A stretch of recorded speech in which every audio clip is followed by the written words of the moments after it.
On the first day of his new job, Tsukasa Mizugaki rushes to Terminal Service Number 1, which is one of the offices in Psycore, where he is taught about Jiftia androids, which can survive on synthetic souls for a maximum lifespan of 9 years and 4 months. Tsukasa is partnered with Isla, a Jiftia who is highly regarded in the office and famous for her wide knowledge of herbs and tea. The two are led out by Tsukasa's trainer Michiro Kaneshima and her partner Zack. Zack retrieves a Jiftia as a demonstration of their job for Tsukasa, and Mitsuru explains their job to him.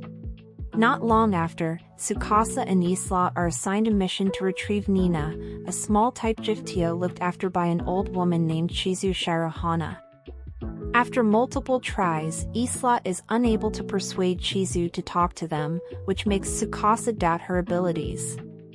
She finally manages to win a chance to talk with Nina, and Chizu overhears Nina giving her consent to go with them so as not to cause trouble for Chizu, whom she loves dearly.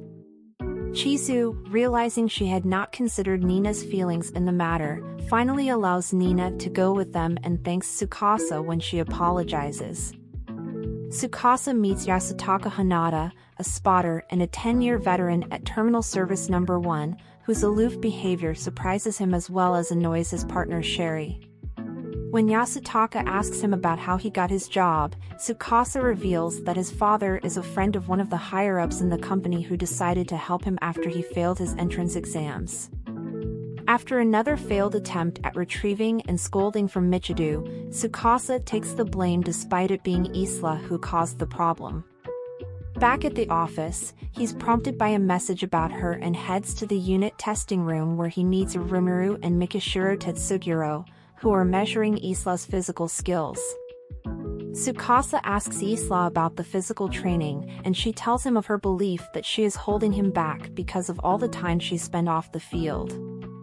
Because of this, Tsukasa decides to do the negotiating with Jiftia owners instead of Isla, despite the fact that it isn't what a spotter does. The next day, he begins putting together his own manual about owner negotiations and is assisted by Michidu and Zack. Once he's finished, he comes across Yasutaka, who learns about Isla's visits to the unit testing room and remarks the pointless nature of those visits, explaining that Isla's physical capabilities are on a consistent decline that cannot be fixed, a characteristic of Jiftia.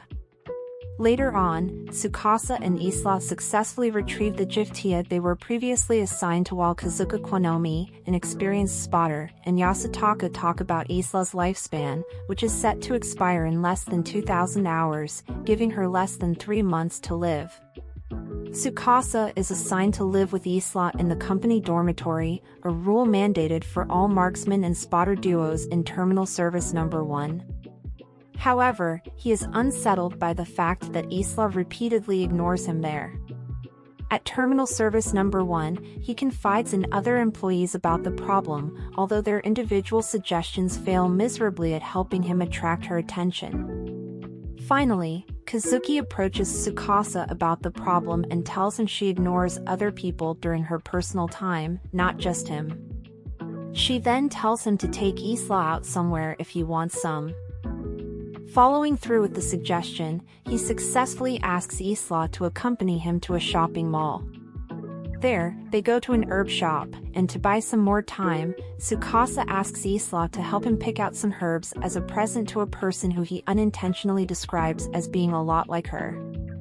Afterward, they go to a nearby amusement park where Tsukasa admits the person he was describing was Isla herself.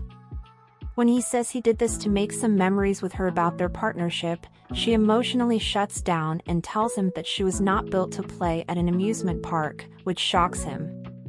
When Isla runs off, he purchases a key ring pendant from the amusement park and gives it to her at their dorm room, telling her she can throw it away if she doesn't want it. She also apologizes apprehensively about her escape, and even though Edo had previously told Tsukasa that Isla didn't accept gifts, Isla makes the keychain an exception. Terminal Service Number 1 staff receive 7 brand new retrieval missions, and Tsukasa and Isla are assigned to retrieve a Jiftia named Marcia. They are also warned of the presence of criminals who assume the identities of terminal service employees to retrieve Jiftia and sell them back to the other companies. Tsukasa and Isla head to America's residence where they learn she is raising her owner Soda Wakane in the role of an older sister after his parents passed away. When Soda arrives home from school, he acts hostile towards Tsukasa and Isla but is surprisingly willing to sign the agreement form to take Marcia away, citing that she's just a Jiftia and adding that Gifshas cannot be trusted in telling the truth. Unable to acquire a signature as a result of Soda's attitude, Tsukasa confides in Machito about the encounter, and she advises him to solve the problem by having Soda believe he was truly loved by Marcia. As a result, Tsukasa, Isla, and Marcia decide to bake a cake for his birthday on the following day, and they are assisted by Machito and Zack. Afterwards, Mitsuru tells Tsukasa that she tried all she could to keep her father, a Jiftia, from being retrieved, which resulted in him becoming a wanderer, a Jiftia that still retains its motor skills but loses its personality and memories, causing it to become instinctual and angry. Later, Soda returns home and is surprised by the group upon spotting the birthday cake, which was molded after one used for his birthday 3 years ago. He remembers his family and tearfully apologizes to Marcia. On the day before the retrieval, Soda is visited by a shady man who claims to be Tsukasa and Isla's replacement from the terminal service and asks for Marcia. While returning home with some groceries, Marcia is suddenly ambushed by the bad guys from the previous episode. Later, Tsukasa and Isla are contracted by Soda, who informs them about Marcia's disappearance, and they assume it is the work of the bad guys. Retriever with only 24 hours left on Marcia's lifespan, Tsukasa resolves to retrieve Marcia and return her to Soda, and the rest of Terminal Service Number 1 joins the search. The next morning, Isla goes to the terminal service office where it is revealed that she hasn't signed into the attendance log for 3 years. Isla blames herself for not accompanying Kazuki when she retrieved Judy's father, which wound up costing Kazuki her ankle and resulting in her retiring from her position as Isla's spotter. In the present day, it is revealed that Marcia was in contact with Tsukasa's device, although Isla was able to block most of the blow without being contacted herself. With Isla now under maintenance for her injuries inflicted by Marcia, Tsukasa is reassigned to desk duty. After a visit from Tsukasa, Isla notes that he is still remaining optimistic despite what happened and privately questions his feelings about the situation. Once most of her maintenance is done, Isla returns to the office and realizes that she has been paying attention to Tsukasa a lot more closely lately. She confides in Michiru and Edu about it, although they misinterpret her feelings as being motivated by love, and Edu decides to help Isla stalk Tsukasa. However, after multiple attempts at observing him fail miserably, Isla confesses to Michiru about her confusion on Tsukasa's unwavering optimism.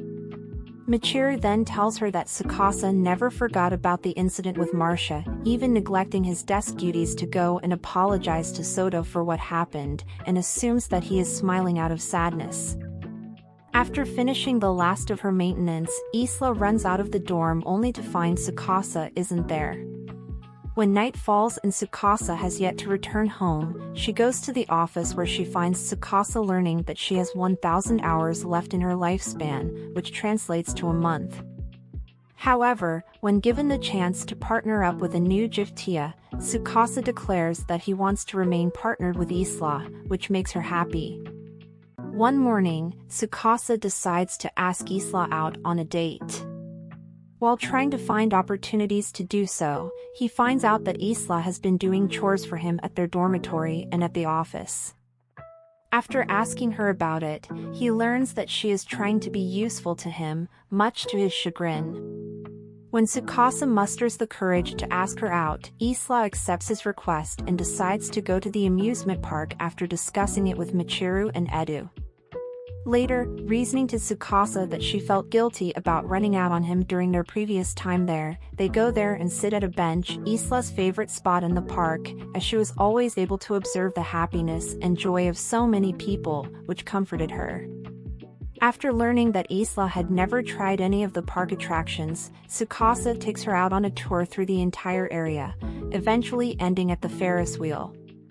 As they sit inside, Isla expresses her gratitude that she's riding it with Tsukasa. As he thinks about Isla's happiness, Tsukasa falls asleep after working too hard lately, ending the date.